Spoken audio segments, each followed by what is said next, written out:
My brain is only like semi-working. I've been reading it like it. Okay, I'm gonna start.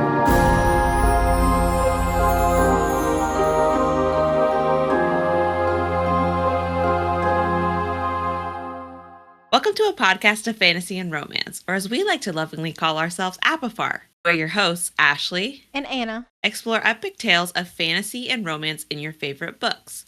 We will bring you a wide range of book club books by highlighting indie authors, authors that aren't big household names yet, and yes, covering your favorite big releases. We will discuss the worlds, characters, stakes, and relationships that they created while adding our breakdown and theories as well.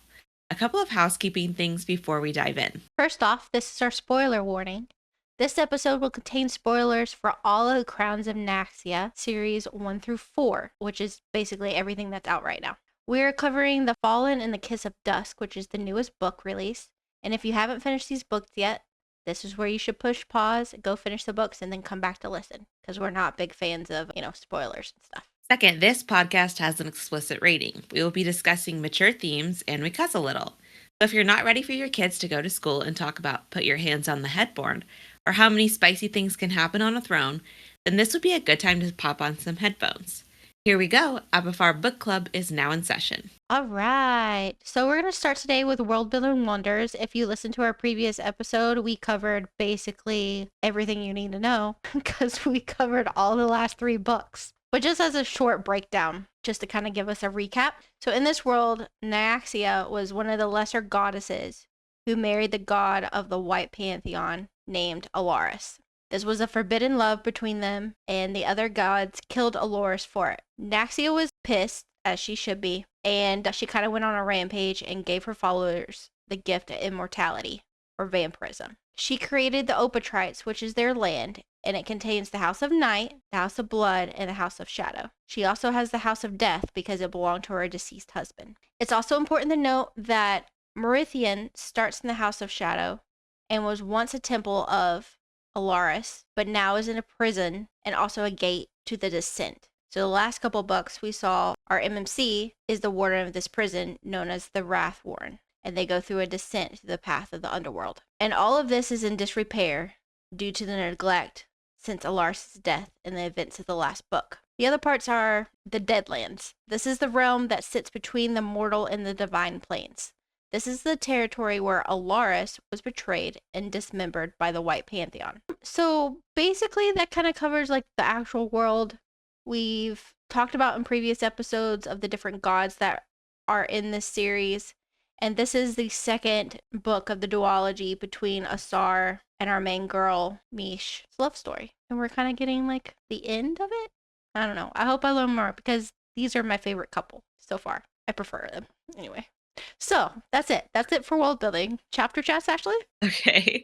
Next, we're going to do chapter chats where we review and summarize the book for you and then give our take on what we thought while we were reading it. So, The Fallen in the Kiss of Dusk starts out with a small prologue about how Asar came to be included in his father's court, since he was a bastard child, and usually that's a death sentence in the Obatrace. We pick right back up where we left Mish in The Songbird and the Heart of Stone. She's been killed by the gods, which has destroyed Asar, and now she's in the underworld with Vincent, who, if you remember, is Aurea's father and the former king of the Nightborn vampires.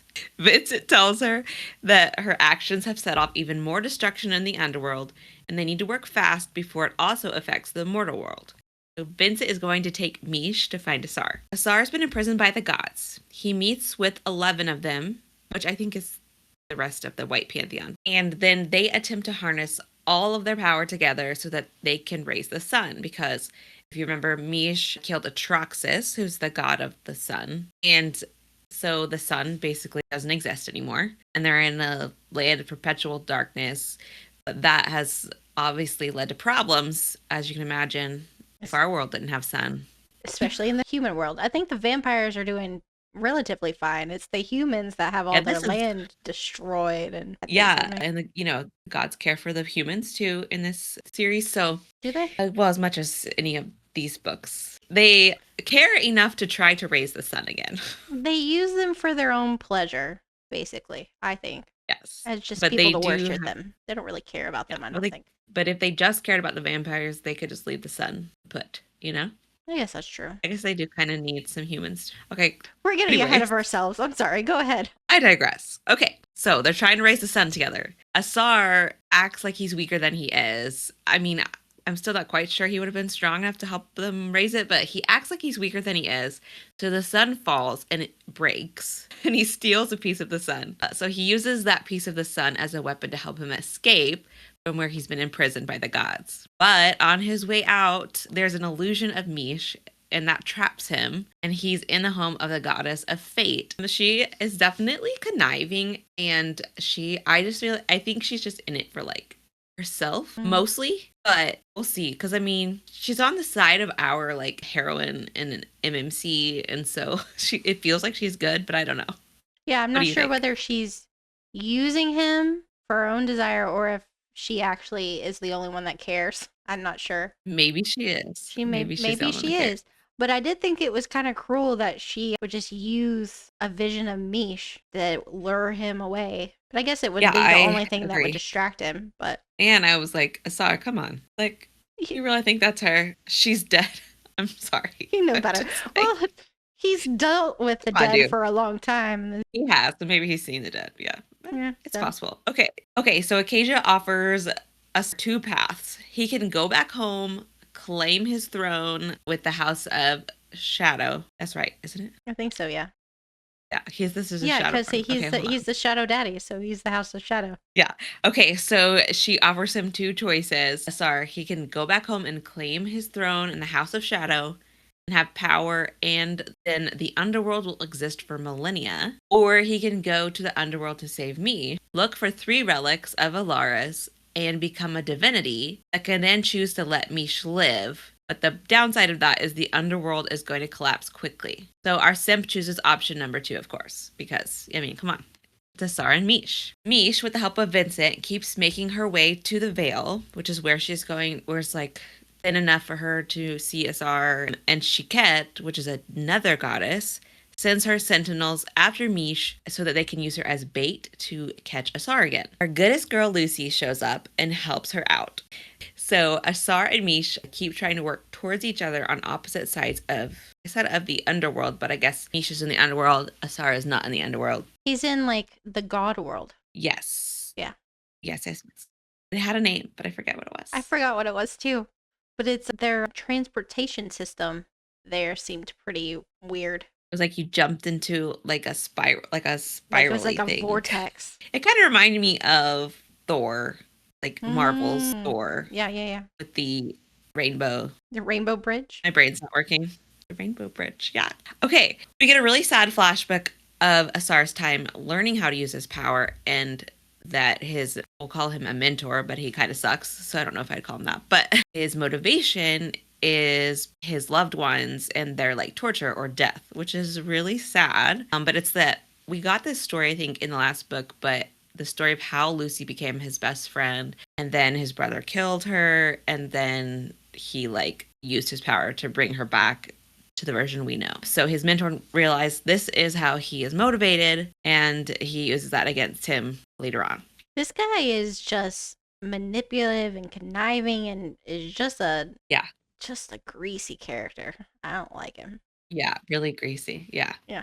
They like him because he gets good results because he's so like terrible when he trains people. Okay, so Mish and Asar are reunited at last, but plot twist, they can't touch because Mish isn't fully alive. She's a wraith, and since she's a wraith, her touch burns Asar and makes him weaker. So they get started on their task and then are interrupted when Shadowborn and Bloodborne troops, including Ilias, apprehend them in Morthrin and take them to Ygritte, who is Asar's half-sister and the current Shadowborn ruler. Ygritte, of course, is going to kill them both, but Mish uses Asar's love for her to get him to access his well of power. We get a don't touch my wife moment. Yay. And I was like, wait, how did I miss that they got married at first? I was like, wait, when was that? And I was like, like on the line is like every single person is confused. Like, what?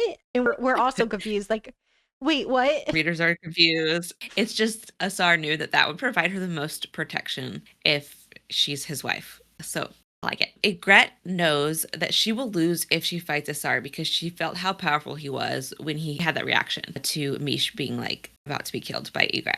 So Asar instead forms an alliance with Ygritte. Our girl Mish kind of suggests this, and that way he will have access to the Shadow Court, so he can perform the ritual that will keep Mish alive, and that way, she'll be less likely to kill them right now. So for starters, he needs to visit Rivenhall, which is the place he grew up and was not treated well by his mentor Gideon, who found out his motivation and how to use it. So Gideon knows the key to get the mask they're looking for, and Asar tortures the information out of him. Asar is racked by some guilt, but not too much because he knew that Gideon would have studied Mish and hurt her. So I do you feel like there's anything else we need to say about like that part? Not really. We just kind of know that Gideon, he's kind of better at the whole mind thing than Asar is, which is kind of new for us because Asar is great at the whole mind controlling mind magic that they got going on. But this Gideon character Yeah. is just kind of like insanely good. And he seems weirdly interested in Mish. Yes. So he gets tortured by Asar. So then Asar and Mish find a way to have a steamy moment in the library through a sheet, and we get a good girl moment in there and a dominating shadow daddy. So it is a good one. Very clever. That He uses was a sheet. clever. That was So, that was yeah. something new. Yeah, it was. Yeah, and let's also go back to how they can't touch. So they can't touch because she's dead, which apparently is a problem. She's a wraith. Yeah, she's a wraith. Yeah. And isn't that the part where she like not only does she touch him, but he offers her blood at that point? Is that right? Or is that later? Back in the beginning when she first came back and she was like fading, even though she was a wraith, she was like fading, and she needed his blood to make her stronger and like be able to stay more in the mortal world. And so yes, she feeds from Asar, she takes his blood, and that like really weakens him and hurts him because her touch hurts him and weakens him. And so But it strengthens that's yeah. her because he's so alive, and I guess he's got a little bit of the god piece in him. So it brings her closer to Yeah, life. closer to life. But I also And liked how they have to go to the magical bathtub for him to heal. a magical bathtub, yeah. It was like a magical bathtub for It him to is, you're heal. right. And I thought it was very irresponsible of him not to just stay in the bathtub for a couple more hours to get stronger. Like, just stay, Yeah. dude. Maybe Anyway, it wouldn't have worked that way. I don't know. But also, that is why, because he was weakened from that, that is why Ygritte was able to capture him at first, yes. because he was weakened. And then after that, they were like, oh, maybe we shouldn't have captured this guy. Okay. So Mish and Asar have a plan to steal the mask during the ceremony for a celebration called Malum. And Septimus, being conniving as always, offers to get them to the Deadlands, and he just proposed this to Mish. So Asar does not know about this I because they're like not that together part.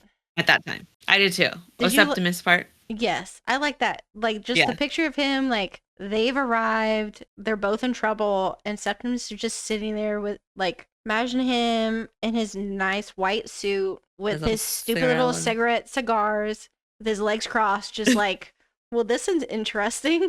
Yeah. Interesting turn of events. She's gonna Yep. make us like him so much in the next duology. I know. Yes. I'm gonna go back to him. He's gonna be another Draco Malfoy character, I'm thinking. Yeah, I think you're right. So I was wrong. There's not been a book about him. If you listen to our recap, I said that I thought he was one of the other. Like, she has a novella and a standalone. I thought one of them was about him. That was wrong. It was about somebody else. His, like, cousin, I think. Anyway, so next two books are supposedly going to be about Septimus, so we're excited about that. Okay, so Rain shows up thinking that he's saving Mish, but he's not. Come on, guy. Anyway, I don't blame him because, he hasn't heard from her in forever. But yeah, but I felt like it was like a really stupid thing to do. I was going to say, it's not a good plan. It wasn't a good plan. There's like no What? thought behind it. He's just like, I'm desperate. Let's go. I'm here with that mean lady that leads the armies. I forget what her name is at the moment. Jessamine? Anyway, so Mish is, of course, like freaking out that he's there, and she's desperate to get him back home so he's safe. So she tells him to go and basically like hurts his poor little feelings. And so that's kind of sad, but it's understandable. So she and Asar go to get the mask, and while they're doing that, a soul eater takes Mish, and so Asar has to put this mask on to save her. And this mask is No. what? Yeah. No. He kills Elias. You can't forget that part. It's a big part. Apparently it's very important. It Apparently is it's a very big important part. to let you know that Asar kills Elias, who turns out was also Egret's lover. And so that So makes it he will important. never get along with his sister ever again. This destroys any chance of him teaming up with his sister at this point. But I feel like it would have anyways, because he's like he's using her and betraying her right now. I don't think he meant to. I think he wanted No, he definitely means to. I think he meant to be taking advantage of the situation, but I also think that he didn't necessarily want to. He would have rather had her as a ally. Well, sure, but he knew that what he was sacrificed because he knew they were going to find his mentor tortured, and so they were trying to get out before anyone noticed. But yes, he did make it a whole lot harder for himself by killing her lover. I feel like she could have forgiven him Elias. for the mentor. They kill people all the time, but like killing the lover is the problem. Okay, Anna. You Sorry. say so. Go ahead. Okay, so they get the mask, and then a soul eater takes Mish, and Asar has to put this mask on to save her. And it's like the situation where if you put this mask on, you kind of start to lose part of yourself to the power. So it's not a good thing that he has to put it on. But he does, he is able to save her, I think, by telling like a guardian to go get her, right? He He basically commands her. the guardian to, even though the guardian like argues with him, is like, no, you're not. Yeah. I'm not going to do that. We're going to destroy more of the veil. Yeah. He forces the guardian to go and get her. They come back to the House of Shadow, and Chiquette's sentinels have attacked the palace. Okay, so here I do put, Ygritte is pissed, especially since Asar killed her love, Elias. So I did mention that eventually. They get free, and once again, Rain tries to save Mish, only for her to have to compel him to go home. And she feels really bad about it, but yeah. It broke my heart. It made me really sad. I know. And me too. Rain. He was just trying to help. Asar and Mish go meet Septimus and are knowingly drugged for passage to the House of Blood. So Septimus is like, you can't see where we're going. I'm going to drug you. And they're like, I guess we have no choice. So they agree to it. So they meet Atreus, who is going to be their guide to the Deadlands, and his seer girlfriend, Selena. I don't know if she's actually his girlfriend because I haven't read that book. She could be his wife for all I know. But Selena is human, and she's an acolyte of Acacia, the goddess of fate. And also Atreus is like Septimus's cousin. So they rule this place called Glay. I don't know. It's probably said way different than that. As equals in the human lands. And it was conquered by the House of Blood. So Atreus and Selena take Mish and Asar to the Deadlands, but then they bail on them. So we can only see them for this little time. But they bail when the goddess Shrina shows up. I can't remember. She's the weird, like, sticky one. Yeah, she's like clockwork. Yeah. Okay. So Shrina shows up. I literally pictured as clockwork angel kind of thing. Yeah. With like the gears and stuff. So Shrana and Asar fight, but a sentinel of Chiquette shows up and attacks Mish. So she winds up falling in a pit. And that's where she actually finds the axe with Alaris's eye. So that's the second relic they needed to get after the mask, was this axe with Alaris's eye in it. So Mish finds it and she picks it up, which she shouldn't be able to do because you're only supposed to be able to do it if you're like if you have Alaris's blood. So she's able to pick it up and use it to fight the sentinel. And then somehow that helps her find a path that takes her even closer to mortality. So, you know, she's this wraith. She was barely in the mortal world. She got a little stronger when she drank Asar's blood. But now she's even stronger because she used power from this axe, basically, to bring her closer to mortality. So she's still not alive, but she's less dead. So Asar saves her from Shrana. Like, she saved herself from the pit in a sentinel, and then Asar saves her from Shrana. And I think the other gods are gonna like show up. He's panicking. He doesn't know where to take her to keep her safe. And so he takes her to the Night Palace. But the problem with that is that Mish did not want to go there because she did not want to bring all these dangers upon the House of Night and her friends, Rain and Aurea. But he felt like he was backed in a corner, and so he takes her there anyway because, you know, he's going to do anything to save his girl. So we see Rain and Aurea and Jasmine, and they kind of get like a little reunion. It's still like at first she is still like, I'm just going to leave. She's like barely healed from her like death blow of a wound that she almost, you know, she's already dead, but she died more, I guess. I don't know. Anyway, she had a rough book. She does. So Rain is obviously like, hey, what the heck is going on? Like, this guy, the Wraith Warden, shows up with you. Like, what is happening? And you're almost dead because he doesn't know that she's actually dead. Yeah. And so he's like, I want some answers, which I think is very understandable. And she's just like, no, I'm going to leave. Anyway, she obviously is not able to leave because she's too weak. I was like, at this point, Mish, you're there. Like, you've already done the damage. Like, could you at least throw him a bone? Right? He's your best friend. Like, just give him something. Be like, actually, the Wraithward and I, we're having sex. It's fine. We're good. You also got into his brain and forced him to leave. You No, took there's away his more. free Yeah, will. free will. I mean, that's not great. Yeah. Okay. The nice thing about Mish becoming closer to mortality is that now she and Asar can touch, and so they can have sex, and so we get a nice little sex scene. And then finally, after that, that's priorities. I'm being totally serious, honestly. Finally, Araya and Rain get an explanation of what the heck is going on. So Rain forgives Mish, of course, because that's how Rain is. And he's sad that he didn't know all she'd been through. Like, she never had told him about all of the stuff that she had to go through with Atraxis and being his acolyte and then his wife and all the terrible things that happened to her previously.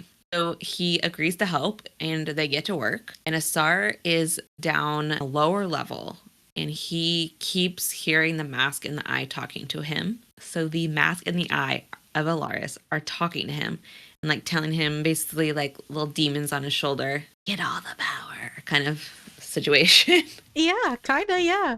So that's kind of driving him crazy and he wants to drown out the voices. So Asar and Mish have a little closet quickie. Then the whole gang gets to work crafting a spell to find Alaris's heart because the House of Night kept a little bit of Alaris's blood when they were looking for it in the last book. They were like supposed to destroy it all. Of course, they kept a little bit of it. And so that's why being in the House of Night is going to be helpful because they can use that blood to find Alaris's heart. So an underworld monster breaks into the House of Night while Asar is downstairs. He's so engrossed in his task and the mask is blocking out everything. So it takes him a while to realize that something is going wrong. So Lucy, good girl, finally gets his attention, and he and Rain rush to help Aurea and Mish. Mish and Asar find that the monster was a little girl wraith. They thought they had helped find peace in the Deadlands, but instead she'd followed them to the House of Night and caused all this havoc, and they were not able to help her find peace, but had to banish her and the monster she had become to the underworld. And then they basically put like a little band-aid spell to keep it, I guess, anyone else from coming through that spot. But that was really sad. Entire thing was heartbreaking. Yes. Yeah. Like they were just trying to help this little girl. A big monster. Yeah.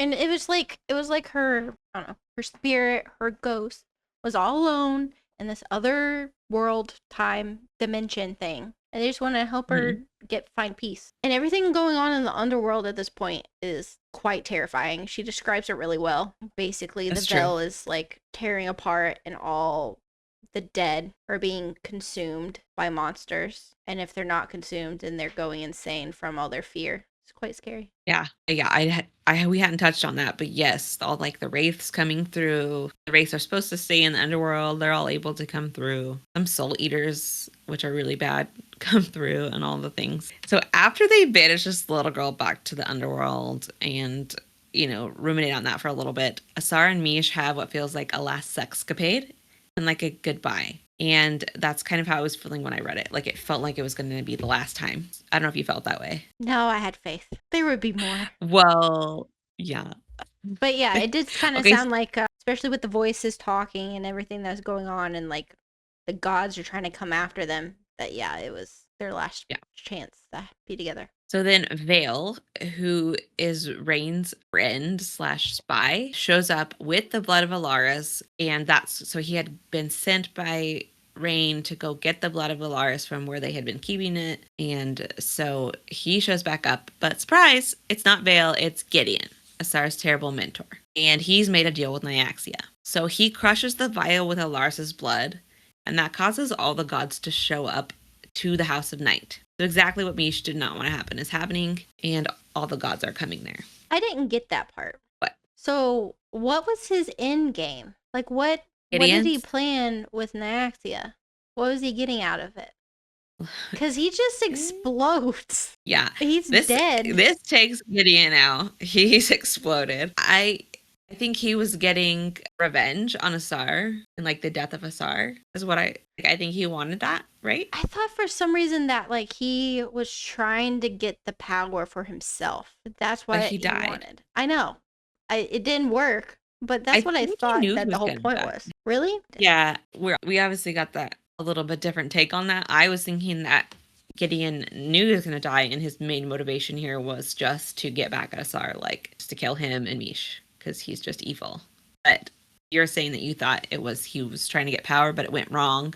Yeah. And he wound up dead, Yeah, which I is don't know. also possible. So one or the other, but Gideon is dead, and the gods are Yay. coming to the house at night. No, yay. Yes, silver lining. But the gods coming to the house of night is a distraction, and Shiket's sentinel takes Mish to the citadel, where they chain her up and are going to hang her upside down and cut her throat, because that is how they kill vampires in the citadel, which is where she was like an acolyte and worshiping Atraxas, right? Back before she became a vampire. Yes. So doing this is to punish her for killing Atraxas. But Misha is smart and she realizes it's a trap. And she tries to tell everyone that's there watching, like all the humans, that Nyaxia is coming and that they're all doomed. But of course, no one listens to her. And the vampires are already there. They were using, the House of Shadow was using their mind magic to create an illusion that they were not there. And so that illusion falls. And then it's total mayhem. The vampires are attacking the humans and everyone's fighting. And I just imagined it as like one of those scenes in movies where they're just like, Yeah. just ripping everyone's throat out. And poor Mish is just trying to save one person through it all. Yeah, she's like, if I could just kind of save one person. She's got a good heart. So she does. She's the best. But it's the House of Shadow and the House of Blood who've like teamed up because of Nyaxia. And so they're descending upon the Citadel to kill all these humans. So we find out that the Sentinel that won't leave Mish alone and keeps coming for her is a twisted version of her sister Seisha. So Seisha, Mish's sister, Mish killed her when she became a vampire in that first like bloodlust moment of becoming a vampire. She killed her sister, which is really sad. They talk about that a lot in the last book. So in the last book, she actually sees Seisha again, and she's like trying to help her and get her peace, or like bring her. I think she actually tries to bring her back, but then she kills Atraxas, which then means that she can't come back, right, or something. That part confused me too. I have no idea what to tell you there. It's something to do with, so she kills her originally, and then she's in the underworld. And then when Amisha goes to the underworld, she finds her, and then she was going to maybe come back somehow with Atraxas or something to do with Atraxas, and then Misha killed Atraxas, so that also condemned her. So she's basically like condemned her twice is how Misha's feeling. So anyway, that is important to know, because obviously that wrecks Mish, that this Sentinel is her sister. Yeah, she So there's turns so much into a carnage. and basically all of her previous like things that made her her, like her soul, her humanity, is gone. She's just obsessed with getting kind of revenge on who she thinks Mish is now. So that's what she's trying to do. After all this attack, there's a lot of carnage. And finally, Asar and Lucy show up to save Mish. But before he can save her, Ygritte, his sister, shows up and stabs him to the leg and says Nyaxia is coming. And then she yells out to Nyaxia, like, hey, come get your dead husband's mask and eye and blood. So we find out that Nyaxia has had Alaris's heart this whole time. She's had it. So the spell that they did with his blood did technically work because it took him, or it brought Nyaxia to him. That whole part freaked me out. Because she not only just had it, she like, to ascend to God, to being a god, she had to eat his heart. No, I didn't like that part. She was like, I guess I'm a little confused there too. Was that so she could become a stronger goddess? Yeah. Then she had it. She had it to give to him. Yeah, she kept it, but to become like, I don't know, stronger, it was like mangled. It wasn't fully there because she had consumed some of it. And that just doesn't seem right to me. I didn't like that part. I was like, I don't know, girl. Yeah. Okay, so Asar is realizing they don't have a lot of choices here because everything's in mayhem. Nyaxia is there, and so he bargains with Nyaxia to get her to leave the House of Night alone and to stop killing all the humans. And in return, she can cut out Asar's heart and put Alaris's heart in that hole instead and then seal it up. And then they will work together to destroy the White Pantheon. And he also feels like Nyaxia is lonely. And so that she'll want this, hoping that he will become like a replacement Alaris for her. His motivation for doing this is so he will have power to stabilize the underworld and Mish with it. Because when he looks over at Mish, she's kind of like fading, and he realizes like the underworld is collapsing and she doesn't have much time left. So he needed to do something to like get it to where she could live longer, last longer. That's all he's trying to do here. So he makes this deal with Nyaxia. So Nyaxia accepts, and then it's done. And then Asar becomes the god of death. He cannot fully remember Mish. And so Asar goes off with Nyaxia, and Mish is like, she was begging him not to do this, not to sacrifice himself. But he does, and then he can't remember her at the time. We'll kind of get this sense like throughout the rest of the story that he basically does remember her somewhere in there. Lucy is mortal heart was. Yes. Yeah, like where that wound is, where that heart was. Because his mortal heart is actually like chucked into the underworld. Yeah, it's just whoop. And Lucy. Gone. Yeah, Lucy is distraught and jumps in after it. I thought she jumped after Asar, but she jumped in after his heart, which is so cute. Anyway, I'm going to cry thinking about it. Okay. So then Mish, the Sentinel's still coming after Mish, and she hugs her sister, and they both fall into the underworld together. So Mish wakes up in the underworld, and she is like, I just imagine her like laying there, like looking at like this, like just detonating all over, and just basically going up in smoke. And so she's devastated that it's in such disrepair, and the love of her life, Asar, didn't even know her and sacrificed his heart for her. And then Vincent shows up, and he's like, girl, no more moping. You're a strong boss, babe. We got to go do this. Like basically slap some sense into her. Listen, I love him. I know you don't like him. I do. I like him. Yep. And he says, Asar sacrificed himself to give you a little more time before the underworld collapsed. So do it, like take that time that he gave you. So he also reminds her that she has Alaris in her too. And she's the one who wielded the axe first. So she can fix things without Asar. And I really liked that part. So I did really like that part of him reminding her that she's strong all on her own. She doesn't need Asar to be strong. She doesn't need Asar to fix the underworld. She can do it.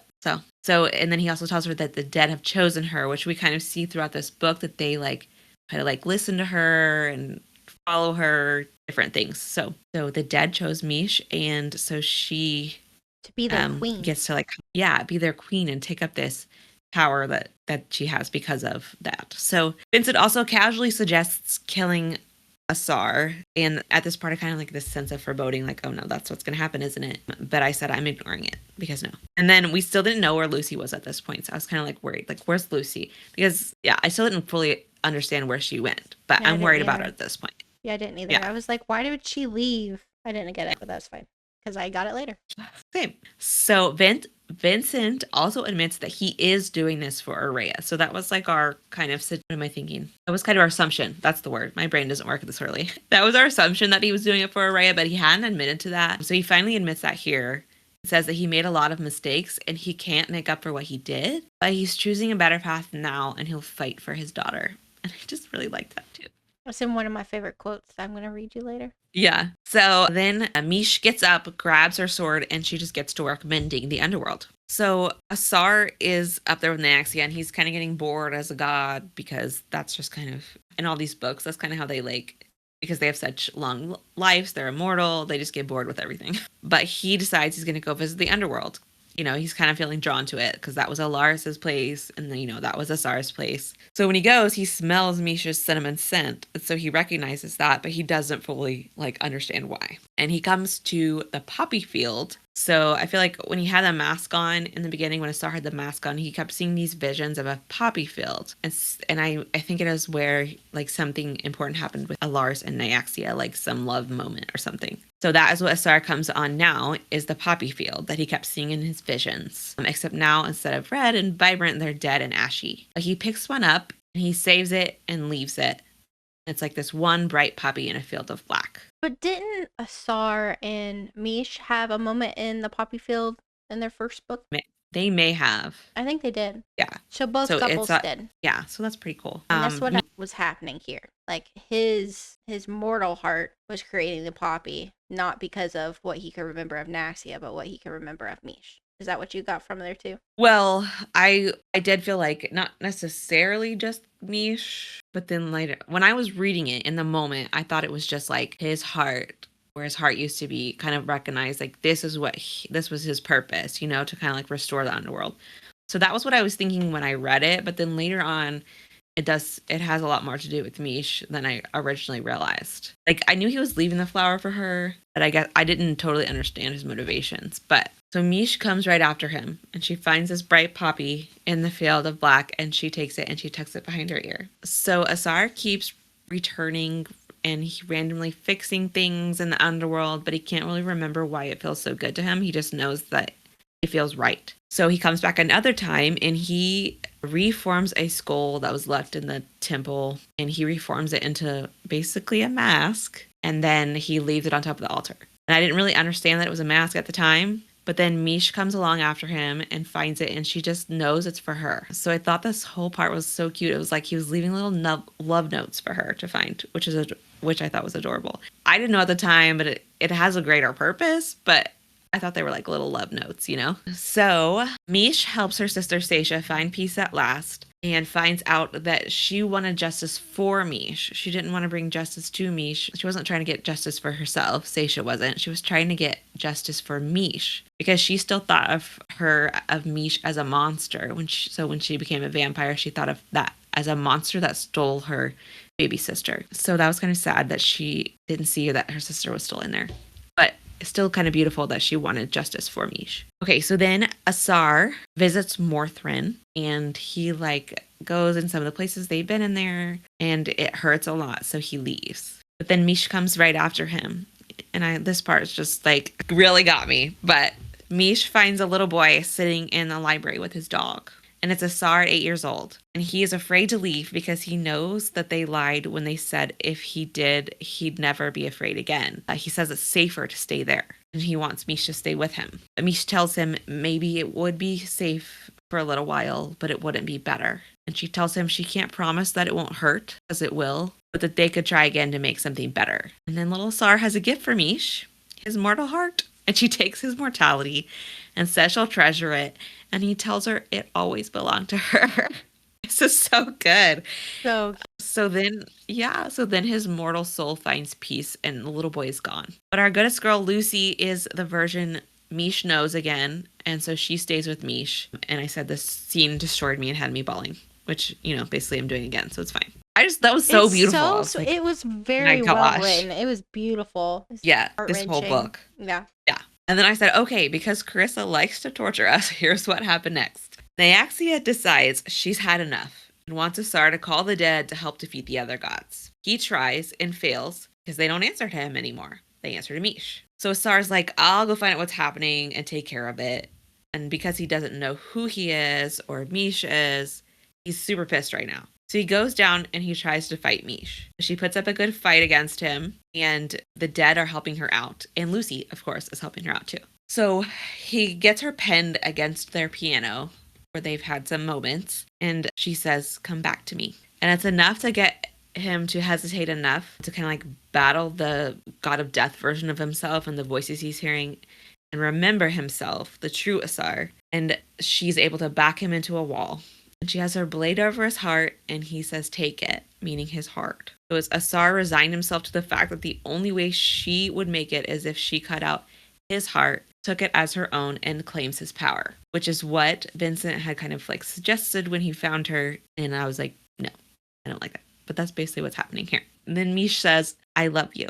I love you, Dari, warden of Morthrin, king of the underworld, heir of, I love you, and in this life or the next, worlds mortal or divine, I will never let you go. And then she stabs him and cuts his heart out. I was dying 1,000 deaths there. I'm making light of it now. Yeah, but I was really like, my heart was breaking at that point. So, but it's Mish, so she wasn't obviously going to kill him. And so she only cut his god heart in two. So she cut it in two, and she took half of it and put it in her chest. So now they each have a part of Alaris's heart. And so she again tells him to come back to her. And then Asar hasn't fully come back to himself yet, but he kisses her. And then Mish takes his mortal heart and shoves that back into his chest too. And then we fade to black. It's dramatic. Bum bum bum. Bum, bum, bum. Okay, so then of course when they come back on page, Asar is himself again, and they greet each other with their little names of Dawn Drinker and Warden. It was very sweet. Yeah. Then Nyaxia is pissed and shows up and says, WTF, Godman, I gave you one job. Anyway, and instead you come down here and let this bitch take half my husband's heart, and says she's going to rip it out. And Asar says, you won't touch her, which we love. Touch her moment. So the other gods show up too, and they're all pissed at Nyaxia and want to fight her. And she says, wait, Nyaxia's like, wait, hold on, I need to kill these two because they suck and they betrayed me. And then we can get back to our thing. But then Acacia, goddess of fate, steps in and says, no one's touching them. They are the king and queen of the dead, and now the dead and the house of night are mine. So she's like redrawing the borders. She split the earth to redraw her borders, and she gave herself like this little territory, the dead and the house of night, because Nyaxia was pissed at the house of night still, was probably, not going to let them survive. So this is how Acacia saves all of them. So she... Still don't know what to think about her, but we'll see. Okay, so then Acacia had to like kind of help save Misha's life because it was too much for Mish when she put Alars's heart in herself and like getting all of that power at once. That's kind of how I got it. Is that what you got? That she was like trying to help? I think they just wanted that Acacia help her? Have this girl have a hard time some more. Just keep killing her. It's more hard time? Yeah. Yeah, they're like, let's throw in a few more things for Mish to deal with. Okay, so Mish wakes up and she sees Vincent again and they kind of wrap things up. And Vincent gives a letter to her to give to Aurea. Mish also gets to reunite with Lucy. And then I said Mish and Asar say hello again to each other's bodies and souls. I like that. They cracked me up. And then Asar's friend who is dead, Esme, comes to work with them. And then I put in there that she's from your favorite scene and songbird that you forgot to mention last time, where they're at Esme's house in the underworld and they dance together. Asar and Mish. It's a really sweet moment in that book. And also really Esme is hilarious and she's got fire and I like her. Yeah, she's back to work with them. So then we like find out that Ygritte, Asar's evil sister, I feel like I had to say that every time, has been killing their guards from like the House of the Dead and the House of Night, and then just depositing them over their border in a state of decomposition that isn't natural. So I put it in there because I'm thinking it might come back in the next book. Like she's messing with something dark. Well, she's not a necromancer, so I wonder if she's like trying. Maybe. Something was going on there because they mentioned it, and I'm like, why mention it? Oh, yeah, there's something going on there. We'll see it next book, but I don't know what it'll be. Yeah, who knows? So Mish reunites with Rain and Aurea and gives Aurea the letter, and she makes up with Rain, and then they try to make a plan as allies on how they'll protect their kingdoms from the other gods and the other vampire houses. So they're in a lot of trouble. Yeah. Mish takes a walk, and turns out that Asar is also going on a walk. So neither of them, I think, could sleep, and so they both went on this like walk, and it's just like a little walk together in the descent, which to me felt like a little callback to their beginning from Songbird and the Heart of Stone, when that was basically their whole book was going through the descent together. But Mish finds Seisha at peace, so she helped her find peace in that other scene, and then here she actually gets to like see it for herself in these woods. Seisha is there, and Mish is able to see that she is at peace. Okay, and then I love that part. Go ahead. Because not only is she at peace, because like they had a whole thing where they like Mish found out, like you were saying, that she just wanted justice for her because they thought he was a beast and what all that stuff. But anyway, so she's looking for her sister. She's like hoping that her sister has found peace in the woods, and she's kind of like looking for him. And Asar is basically like knows what she's doing. It's like, just wait, be patient, because he's the one that made sure that her sister could find her in the afterlife. Yes. So that was very cute. Yes. So they could get together and talk. He facilitated that, and I liked it. It was really cute. Yeah, that is really cute that he did that. And then, because he hasn't done enough cute things, Asar surprises Mish with the most beautiful Fathisian wedding ceremony ever, which is like it's like that Dead's, like the House of the Dead's version of a wedding ceremony, right? Is that what you took from it? Yeah, but it was really unique to them because I guess it's not something that's known. It's not like something that his people use, her people use. So he's just using this all from a book. And since he's a necromancer, it kind of follows a necromancer spell. So it's really cute. Right. He taught her everything she knows. And so they're doing it together now. Yeah, like making that circle that they need to bring bodies back, but instead it's like the wedding circle. There's like a little bit of difference, I think, in like the root. I don't know, I'm gonna call them runes, but whatever they carve. And it's basically like symbolic of like binding your whole body and soul together. So they get married, and it ends with her saying she found home here in this moment with us. And I said, cue the tears, because it was so painful. But there's also funny moments there because the way he asks Yes, is I so did. awkward. I highlighted that. It's I also in feel one like, of my. let me see. It might be in my chapter. Is it your chapter chats too? Or not It's chapter chats, sorry. it's in one Serial of my tea time. quotes. I think I Yeah. also put it in there. So you'll hear it here in a minute then. Yeah. Actually, I might not have put it in mine, so I'm glad it's in yours because I definitely highlighted it because she was like, "That's the most Asar proposal ever," and then he basically says the same thing back to her. So yeah, that is a good moment. Okay, and then we do have an epilogue, and it is Septimus pledging retribution for Nyaxia with Egret and their two respective houses, the House of Blood and the House of Shadow, are pledging to get retribution for Nyaxia and everybody and everything all the time. But it does seem like when he's saying that he's not very sincere. So I think the only thing Septimus is loyal to right now is himself. So then it jumps 10 years, and the vampires have laid waste to the human nations. And what I got out of this was Septimus was having hunger pains that were so bad they were giving him chest pain. He's trying to cover up that pain with smoking. Is that what the pain was that you think he was having? Yeah, I think he was having pain because he hadn't been drinking blood. I think they're running out of they're running out of humans because they're killing them all. Anyway. I don't think he had a problem in the previous books of drinking blood. So it's either he's had a change of heart or they're running out of humans. Yeah, we'll find out. I took it as running out of humans maybe because I knew he had drank blood, and they can drink blood without killing them, and there are willing donors, or there had been in the past, but that might have changed. But yeah, so who knows? So we'll see about that. But it seems like Septimus has made himself useful to Nyaxia, but then it says that he needs to find someone. So Septimus needs to find someone that Shiket gifted her missing sword of justice to, and a wielder who might let him aim the strike. So during the book, it's noticed by Asar, I think, that Shiket is missing one of her 6 blades. 6, I think. Something is that like how many? Yeah. Anyway, one of them is missing.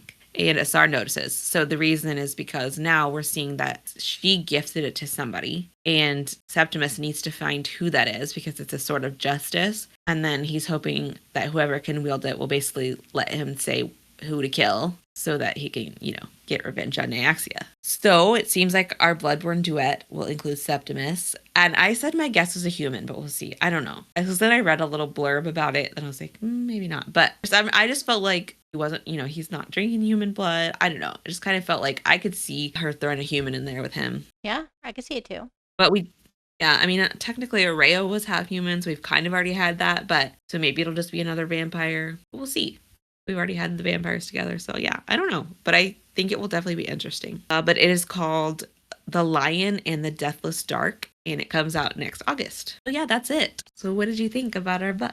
I liked it. I thought it was my favorite of the series so far. I like Mish and Asar's love story more. I like the characters more. I feel like they have more depth. I really like their love story. I like the power dynamic between the two. I loved all that. Yeah. What did you think?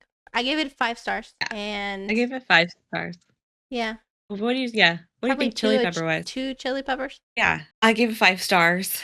It's beautiful. Like, it's just such a beautiful book. Carissa's writing is really beautiful. And it's not even like, like I was talking about another book with like the beautiful prose.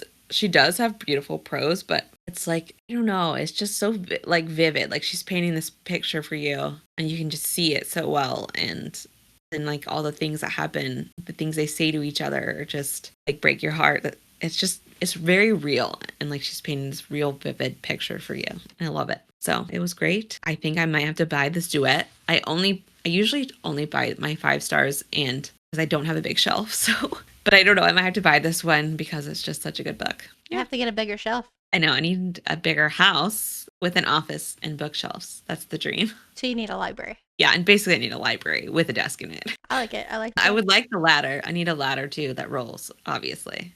Yeah. Oh, I know. Okay, so next we're going to do Serial's Tea Time, where we cover our favorite characters, quotes, themes, scenes, etc. And I think you should go first. All right, sounds good to me. Okay, so my favorite character, Luce is amazing, but Mish takes the cake. I just like her. Like I said earlier, she has such a great heart. There's something always Mhm. good, but she's also very. She kind of comes into her own with her shadow powers in this book, as she was learning last book. She's really kind of like perfected it, and she's really just kind of leaning into it. I really Yeah, like that.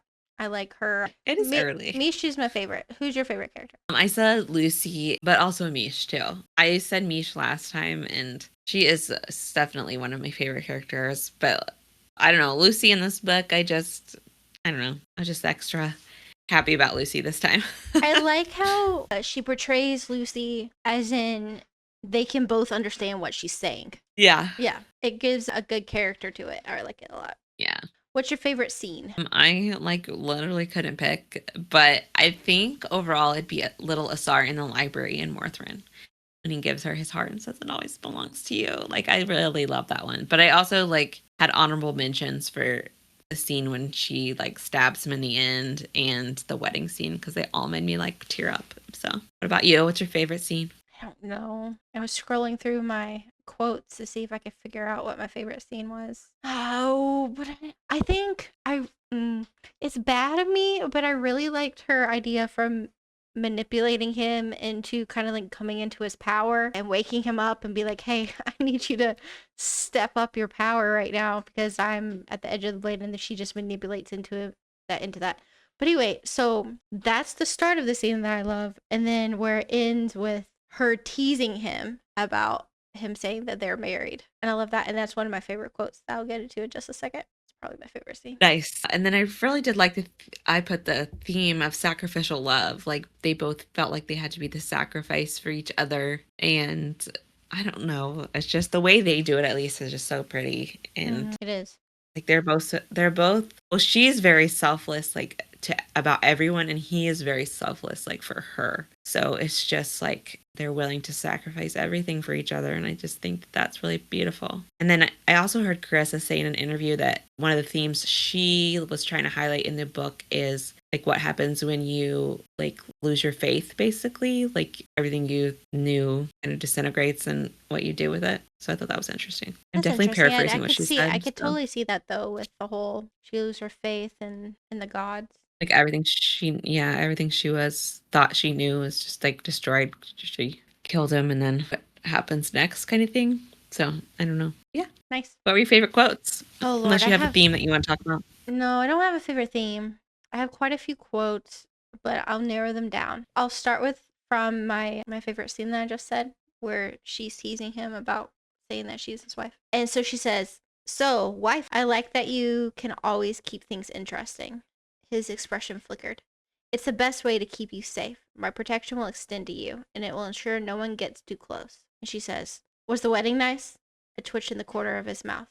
"It was elegant and tasteful." My nose wrinkled. "Sounds like a nice way of saying boring." "Fine. It was gaudy and chaos." "Much better. Did I get to wear a nice dress at least?" The smile that he had been holding back now bloomed over his lips like a flower in a melting frost. "Oh, you were breathtaking." So cute. I love that That is one. cute. And now hearing you read that, that makes I was a little confused in their actual wedding ceremony when like after they're all done. I think okay, tell me if I just made this up in my head. Doesn't she say like they'll still get to have their like little like gaudy like party that he promised her? Is that Yeah. what? So Doesn't she basically, they mention were that? Okay. performing the ceremony for themselves, and they were doing that whole kind of thing They're for gonna have the themselves because that's how they kind of got to know each other, and then I they're gonna really go liked that it was just the two upstairs of them. and ask them to throw a party last minute, and it would just be their friends doing stupid shit and having fun. I like it. Yeah, that's pretty cool. Yeah. Yeah, I like that callback to that quote. So that's nice. All All right, right, what your else you turn. got? No, you go next. Oh, you want to go back and forth? Yeah, I do. Okay, my first one's from chapter 81, and it's a Sar. And he says, I knew this was true ascension. My queen, my light, my darkness, my future. The answer to every question, the ending to every sentence. And it's just like, that's so beautiful. That is so pretty. I love it. Yeah, I like want to put it on because it kind of reminds me of this quote that I wrote on a window at my wedding ceremony. This is actually from Sex and the City, but because she's talking about like, and I think she mentions like the ending to every sentence. I don't know. It's just really pretty, and I want to put it on a window. That's my point. I want to put it on a window and use it as a decoration. Okay, go for it. Yeah, love That's it. I think great. I might. So my next one's gonna be from Vincent. All right. So I just think, yeah, he's a piece of crap, but I think he's doing it out of love, and especially in this book. I just like how he is in this book. So he says, Yeah. he's talking to Mish in the underworld, and she's kind of like, you don't understand what I'm going through. And he says, do you think I don't know what this is like to lose thee? His voice caught. The greatest love you've ever known. I do know this. And it was the fault of my own mistakes, no one else's. No, Mish, I'm not here to earn Naxia's favor. I'm here because someone I once loved very much believed in the power of fate, the power of even the most inconsequential person to change it. Her goddess sent me to you, not my own. And I know that there is nothing I can ever do to right the terrible ways I wronged her. Not in life, and certainly not in death. But he leaned closer, fury burning in this cold ice of his stare. Her daughter, our daughter, is up there still, at the mercy of this game of gods. I will not allow her to suffer the consequences of it. I do not care for the goddess damned underworld collapse around me, but I will not allow it to take her with it. I didn't protect either of them in life, not the way I should have, but I will be damned if I don't protect them now. So get up. I like that. I Yeah, just that was think good. he's redeeming himself for me. I don't know. Yes, he is. It's good. Okay, that's my Vincent one. Go ahead. Okay, so next one for me is from chapter 31, and it's Asar and Mish talking to each other, and she says, they need to hear, even if it is your fault, I will love you anyway. Then Asar says, for whatever of your mistakes, Mish Ilie, for whatever of your faults, for whatever unintended pains you may bring this world, I will love you anyway. And I thought that was just so true and beautiful. Like, I think how it started was that Mish said they didn't need to hear that it wasn't their fault. They needed to hear, if even if it is, I'll still love you. And I just thought that was very like real, because sometimes things are going to be our fault, but nice to know that we still have the love of the people that matter. So Yeah, for sure. I like that part too. That was one of my quotes. I put a lot of quotes down this time. I don't know why. Just like it. That's good. It's good. Yeah. Okay, I have two more. How many? I have two more. Okay, perfect. Okay, so this next quote is for when he, in the very beginning, when he was getting tortured and they were leading him to go try to raise the sun. So he's in the special world of the gods, Asaris, when he was walking to meet the gods in their city. Okay, so it was pristine, flawless beauty, and yet it was also so artificial. There were no bugs in the soil or mice in the stone, no clouds in the blinding sky. Every flower we passed was perfectly straight, facing up, with the same number of petals, arranged in the same orientation in the same shade of blue, to eerie effect, as if the gods had seen some beauty in mortality but failed to realize that the imperfection of it was what made it remarkable. I thought that was beautiful too. Yes. I like that. Yeah, that the imperfections are really what make things beautiful. Mm-hmm. Yeah, good. Okay, so my next one, I did a really bad job putting down where it came from, but Didn't it do is that on any of mine. You're one upping me. Yeah, but I don't even I couldn't even tell you what scene this is. Maybe you could tell me. Okay. It can be like a game. Oh, great. Okay. It is Mish talking to Asar, and she says, no matter what's ahead, never sacrifice the messy parts of your mortality, Asar. I like those the best. I don't remember what she like said. throughout the whole entire thing. Yeah. But anyway, I liked when she said that. The messy parts of our mortality. It was probably after he had taken the mask and put it on the first time. And she's like, don't do it again. Maybe. I'm going to have to go look. Okay, last one. This one is because I thought it was really funny. And I love that when it. you do that. I mentioned it earlier. Okay, so this is when Rain and Mish has had their talk, and Rain's going to ask her what's up with their relationship. Okay, so the Cesara character, I stiffened. I said too casually, just how hard have you fallen? I don't know what you're... For fuck's sake, Mish. That entire apartment reeked of sex. My face heated. God's Rain, I squeaked. And the man follows you around staring at you like you're a goddess. And when he came to us, when we all thought we were losing you, his face darkened. I know that look. Like this entire world was ending. No wonder the man is going to go rip apart the fabric of the universe for you. The apartment did not reek of sex, I repeated.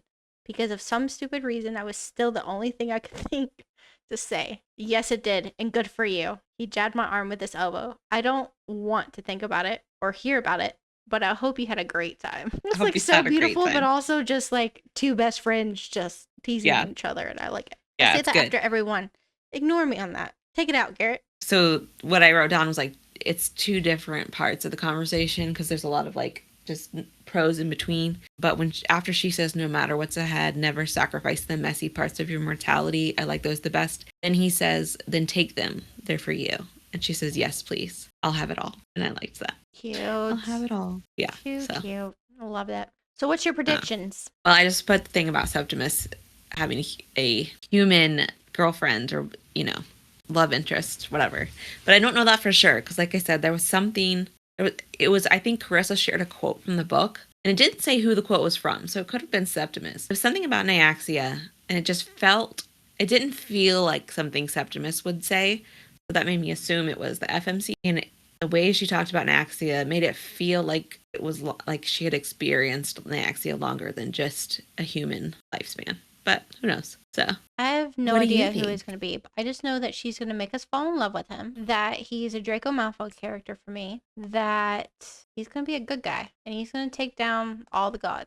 He's going to help them take down all the gods. And there's definitely something there. Because when they went to the Deadlands and they had the couple that helped them through, they were there for something. And then they peaced out. They were there to help them to the Deadlands.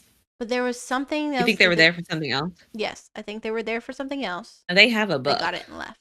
I haven't read it. Have you? No, I haven't. I downloaded them after I finished this one because I was like, I need to figure out what else is in this world. So anyway, it's short. But I haven't read them yet. Yeah. I don't remember if theirs is the novella or the standalone. But yeah, it's not that long, and so I probably will read it.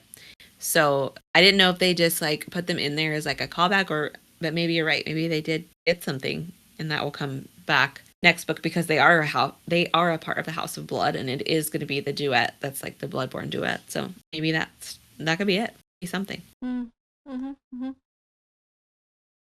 think it is. I think there's going to be something there.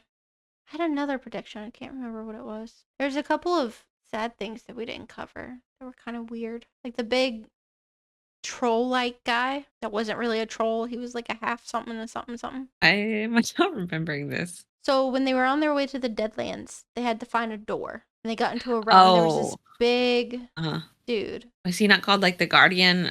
Probably the Guardian. Was he not a Guardian? That whole entire... There were different Guardians. So yeah, I do know who you're talking about. Because I think of him as the Minotaur. Because whatever they describe, I feel like they had a bull's head or something. And so then I just picture the Minotaur and that's all I can see now. Yeah, like his whole life, like he was slaughtered and they found him that way. And then they did a necromancy spell to bring him back. And then he killed himself, right? He had killed himself originally. Well, he had let himself die. I don't think so. I thought he had given up. Okay, yes.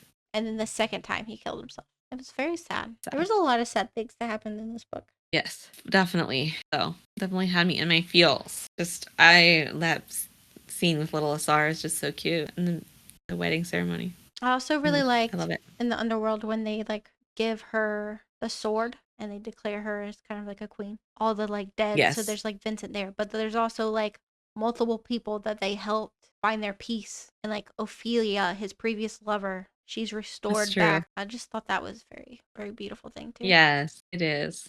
You're right. I am really glad that Misha's queen. She deserves to be queen. She really should probably take Nyaxia's place. So those are the kind of people we need in leadership. I know, right? Nyaxia needs to go. She's gone too bitter. Yeah. Eating her lover heart. We need people like Misha in power. She just cuts the heart in half instead of eats it. Like, I will fix this. We can each have half. Fair's fair. Okay, I don't know. Anyway. Alrighty, so we're skipping War Games this episode because of how long that book was. It was like over 600 pages, right? So we're skipping that, but we will have War Games again eventually to figure out which one of us is going to die a horrific death. Okay, so we will be taking a break for the month of September for vacation. Yay! But we will return in the beginning of October and we'll cover the next book, which is going to be The Wake of the Wicked by V.B. Lacey. Thank you so much for listening. We are a baby podcast, so it would be so helpful if you would rate and review us on your podcast listening platform and also subscribe so that you get notified when we have new episodes. You can follow us on social media, a podcast of fantasy and romance on Instagram and YouTube, and a pod of fantasy and romance on TikTok. We were just like on Spotify and Apple Podcasts, but now we're also on iHeartRadio and Amazon Music podcasts as well. So you can find us more places, but it's been epic. We'll see you next time. Ciao.